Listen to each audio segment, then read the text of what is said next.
Hello everybody, my name is David Higgins, and in this video I am going to offer an alternative take on Swedenborg's Christology.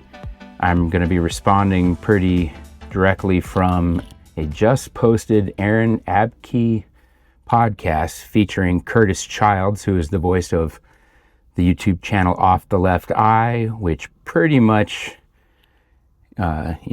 stands for all things Swedenborg on the internet at the moment. I have a little bit different take on it than Curtis has, and so I want to offer it here and suggest that we can achieve a more rationally satisfying understanding of what Swedenborg is actually trying to say. So in my very low-tech way, I'm about to present the opening salvo of that podcast, and that'll serve as the stepping off point. So here we go. I'm not like a great video editor. I know if I knew what I was doing, I could, clip this and paste it into my thing, but I'm just not very good at that sort of thing. So I'm going to just do it the old way. There you go.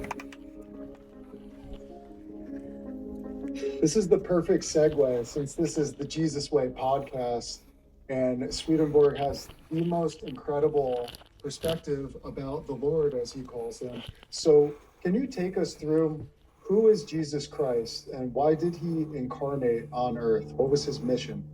Yeah, I don't know. I mean, I've read what Swedenborg says about it, and I can get you that, but I still feel like I have like a cute little first grade level understanding of this thing that's this infinite mystery. But I will say, yes, if you open up Swedenborg, there's been times when I've come across people who say, well, Swedenborg doesn't talk enough about Jesus, but you got to understand, he'll use the name the Lord for God, and he says early on in his first book, from here on out, I will use the term the Lord to refer to our Lord and Savior, Jesus Christ, in whom is the God in the fullness. So that it's all about Jesus.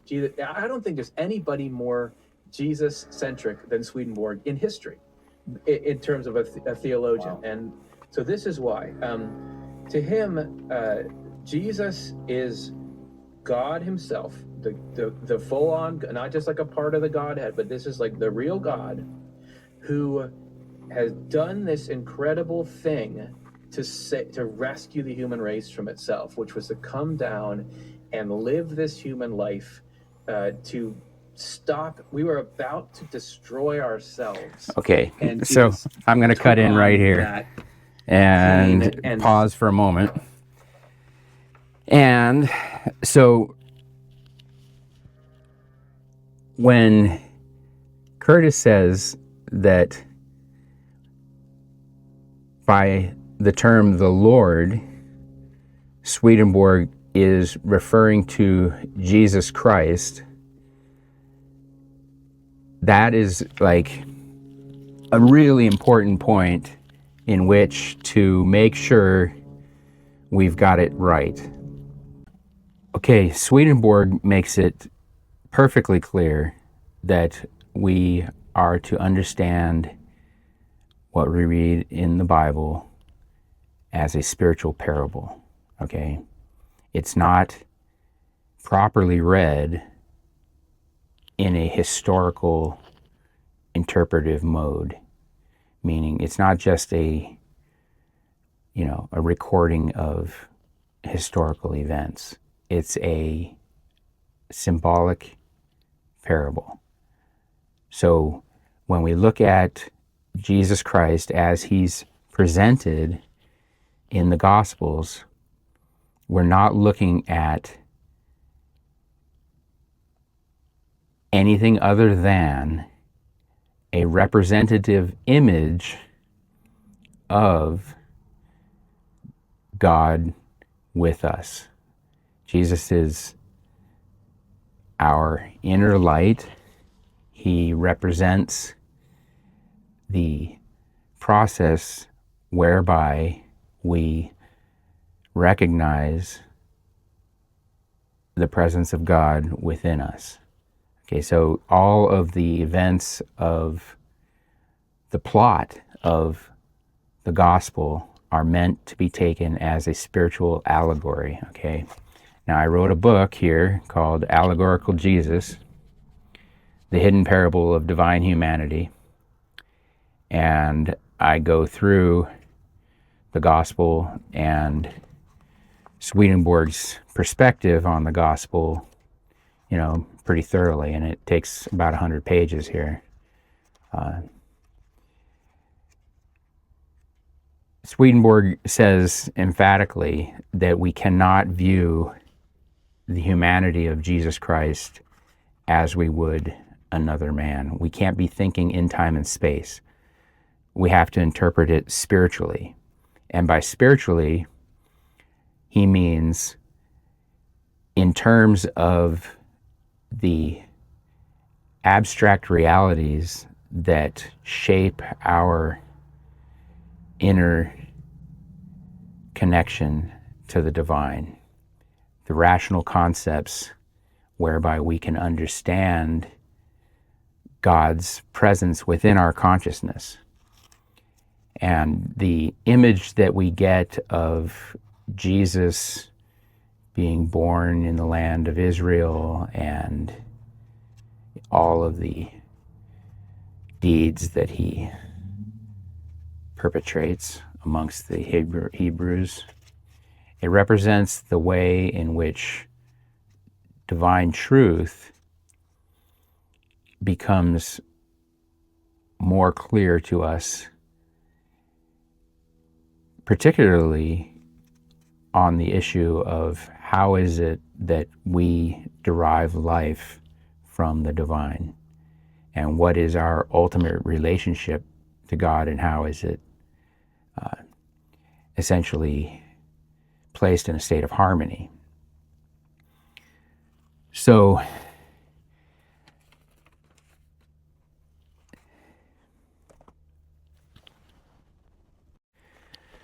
the challenge is to stop looking at Jesus as a historical figure and rather look at him as a timeless, symbolic portrayal of our relationship with the divine within our own consciousness.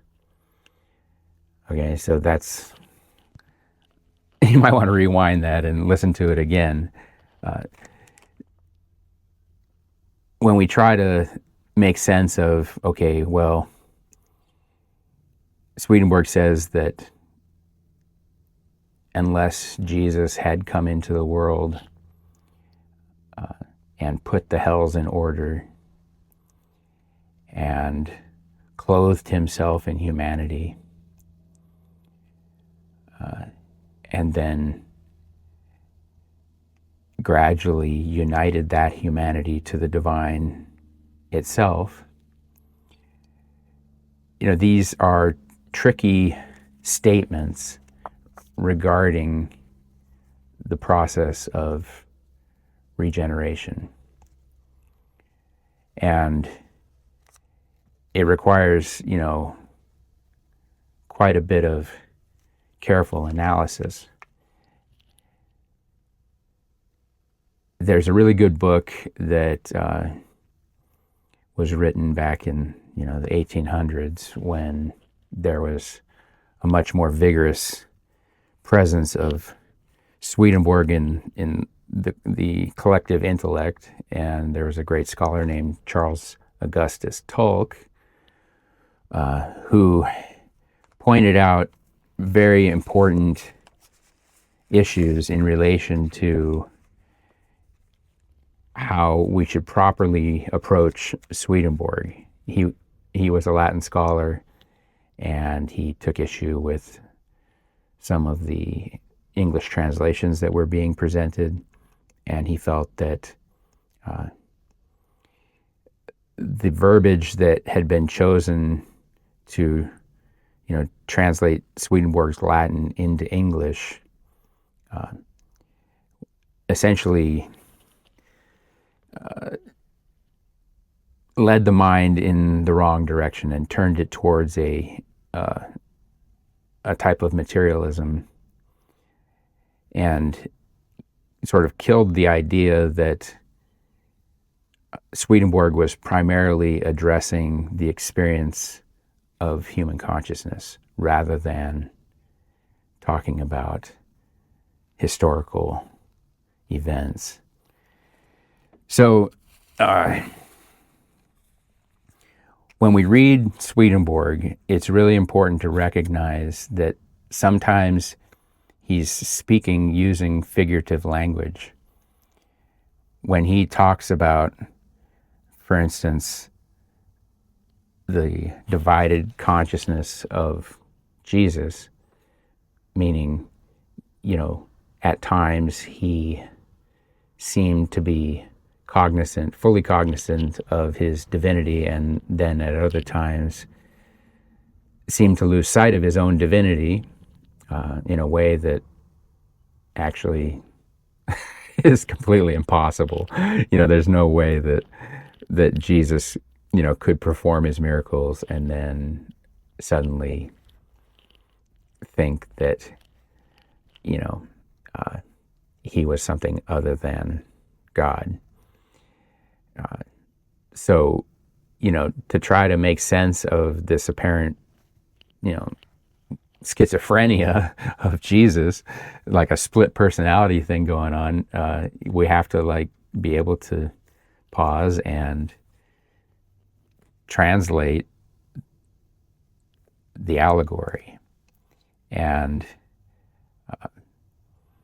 understand that Jesus represents our idea of what is true and at any particular moment, right? And obviously, because our minds are finite and, we have clouded vision, we're not really generally in possession of pure truth, to say the least, right? And the notion that truth needs to be purified is what is represented by the temptations of the Lord. So Jesus represents the truth, and it was in a compromised state. So he represents the truth that is in our consciousness. And because of our state being compromised, our understanding of truth is compromised. So the truth that we are holding on to isn't pure truth. And so it is subject to, evil. That's what the temptations represent, is the impurity of the truth that we are holding on to. And then as we proceed with life, our understanding of the limitations of what we held to be true are, made quite apparent and fall away, and our understanding of truth is elevated, it's glorified, made closer to the ideal divine. All right, so that process of truth, being born as an infant and then going through this stage of infancy in which it seems to not have much of effect, but then gradually it matures and takes an active role in our consciousness. It experiences plenty of ups and downs, performs miracles, etc.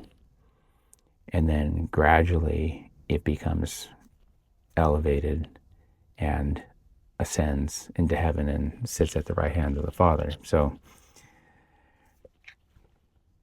in order to really understand what Swedenborg's talking about, we've got to be careful to point out the difference between what is spiritual truth and what is historical or literal.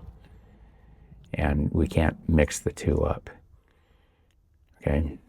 So hopefully that makes a little bit of sense. It's kind of hard to just wing it off the cuff, but if you'll read this book, you'll get a better idea where I'm coming from. And if you read this book, you'll really find a lot of very important ideas that will help you to better understand Swedenborg. So this is called Spiritual Christianity by Charles Augustus Tolk. He is considered to be the foremost original New Church heretic. So the established Swedenborgian groups of Tolk's day rejected his take and branded him as a heretic, and he sort of fell into obscurity, although it's arguable that Tolk's perspective on Swedenborg actually bore quite a bit of fruit in modern consciousness, because generally, the New Thought movement is attributed to having its root in Swedenborg, but it's actually in Tolk's version of interpreting Swedenborg. So Warren Felt Evans, who was the main New Thought author, was a student of Tolk's approach to Swedenborg, which was characterized by a certain unique type of philosophical idealism. So that's a whole nother can of worms that hopefully I'll be able to tackle at a future date. But in any case, I just wanted to, whip out a quick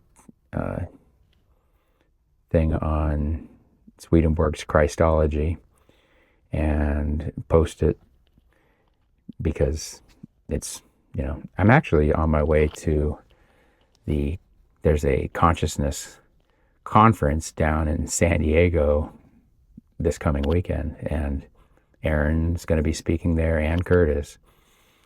So it'll be interesting to possibly bump into those guys. And I'm kind of hoping that I'll be able to give my book to Aaron so he can consider another take on Swedenborg that is a little bit different than Curtis's. Anyway, there you go. I'm just going to post it and let the good times roll. Anyway, I will probably shoot some little take from the conference, and we'll just see what goes on down there, and I'll let you know what I see. Anyway, thanks for tuning in. Please visit my website, rationalmetaphysics.com, where you can find this book as a free PDF download, or there's a link there where you can find it on Amazon Books if you want to buy the actual book. I've got other great books. I wrote a book about Swedenborg's take on the origin of disease, and this book about the philosophy of idealism.